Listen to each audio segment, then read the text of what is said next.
Hey guys, so my hair is super grown out.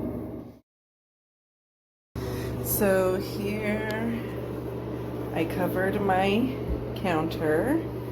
Here's the bleach and some 30 developer towels for cleanup, one for my skin, mixing bowl and a brush, and some gloves. And this one is Ion Color Brilliance, mostly because that's usually the hair dye I use. And this is also Color Brilliance 30 Developer. Okay, so first thing, you want to make sure you brush your hair out. Once your hair is brushed out, we're going to section it. We're going to do this Brad Mondo style. It's going to be way down, and then you're going to go from the highest point of your scalp down to like the back of your ear area. Now when I do my hair, I don't like to bleach it out every couple months and keep it bright. I will let it fade and then dye it a little darker, and let that fade, dye it a little darker until you get to whatever this hot mess is. And because of that, I'm not gonna bleach my roots. I'm gonna take it just barely off my roots so my hair can grow out, and it'll just look like this again for a few months.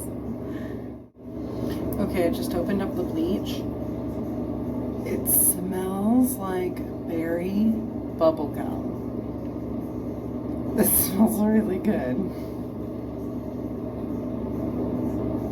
Okay, I did a double patch because I have a ton of hair and it's thick.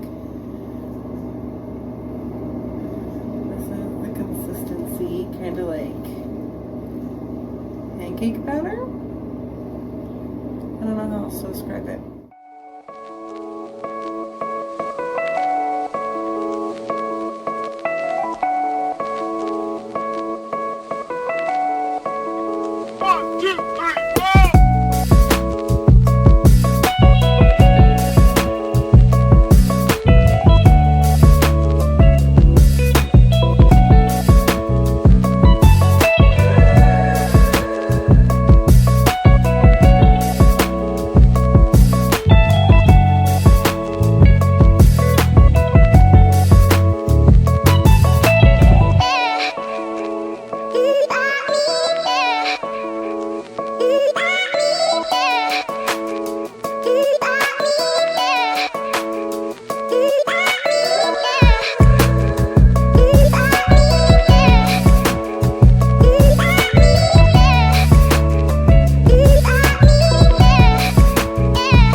squeezed out the color, and it is really dark.